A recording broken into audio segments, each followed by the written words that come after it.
رسول الله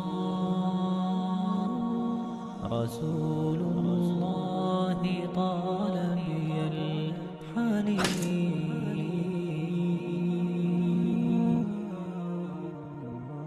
وأرق موجتي شوق الدفين. پانچویں نشانی اور پانچواں حق رسول اللہ صلی اللہ علیہ وسلم کا یہ ہے کہ اس کی اطاعت کی جائے، اس کی نافرمانی سے اپنے آپ کو بچایا جائے. اس لیے اللہ رب العزت نے قرآن مجید میں اس بات کا حکم دیا، یا ایھا الذین آمنوا اطیعوا اللہ ورسولہ ولا تولوا عنہ وانتم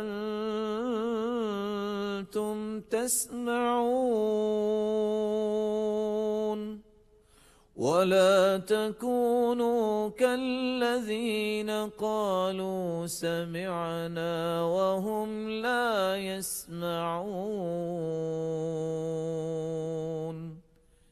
ایمان والو، اللہ اور اس کے رسول کی اطاعت کرو اور رسول اللہ صلی اللہ علیہ وسلم کی بات سے اعراض نہ کرو. سننے کے بعد، سمجھنے کے بعد، پتہ چل جانے کے بعد اگر تم اس کی اطاعت نہیں کرو گے تو قرآن مجید نے واضح الفاظ میں کہہ دیا، وَلَا تُبْطِلُوا أَعْمَالَكُمْ، تم اعمال بھی بجا لاؤ. اگر رسول اللہ صلی اللہ علیہ وسلم کی اطاعت نہیں ہے، اس کے طریقے کے مطابق نہیں ہے، تو وہ عمل باطل ہے، وہ اللہ کے ہاں قابل قبول نہیں. اس کی نافرمانی سے بچو. کس طرح اس کی نافرمانی سے بچا جائے، کس طرح اس کی اطاعت کی جائے؟ اللہ رب العزت نے ایک اصول دے دیا، وَمَا آتَاكُمُ الرَّسُولُ فَخُذُوهُ وَمَا نَهَاكُمْ عَنْهُ فَانْتَهُوا وَاتَّقُوا اللَّهَ إِنَّ اللَّهَ شَدِيدُ الْعِقَابِ.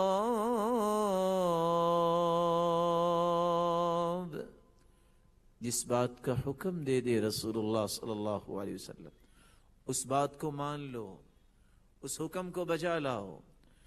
جس بات سے روک دیں اس سے رک جاؤ. اللہ سے بھی ڈر جاؤ، اور تمہارے تقوی کی علامت یہ ہوگی کہ تم اللہ کے رسول کی نافرمانی نہیں کرو گے، تم اس کی اطاعت پہ اپنے آپ کو لگاؤ گے. اور یاد رکھنا، اگر تم نے اس کی نافرمانی کی اور اگر تم نے اس کی اطاعت نہ کی، واللہ شدید العقاب، اللہ کے ہاں بڑے سخت عذاب ہیں. اللہ رب العزت ہمیں محفوظ فرمائے.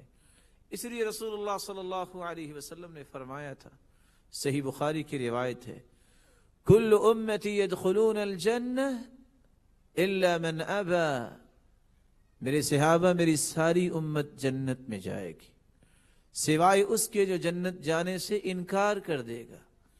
قیل ومن یأبى یا رسول اللہ صلی اللہ علیہ وسلم، سرتاج رسول کو جنت جانے سے بھی انکار کرتا ہے؟ قال من اطاعنی دخل الجنہ ومن عصانی فقد ابى، جس نے میری اطاعت کی اس نے حقیقت میں جنت جانے کا سودا کر لیا، اور جس نے میری نافرمانی کی اس نے نافرمانی ہی نہیں کی بلکہ اس نے جنت جانے سے انکار کر دیا. پانچواں حق یہ ہے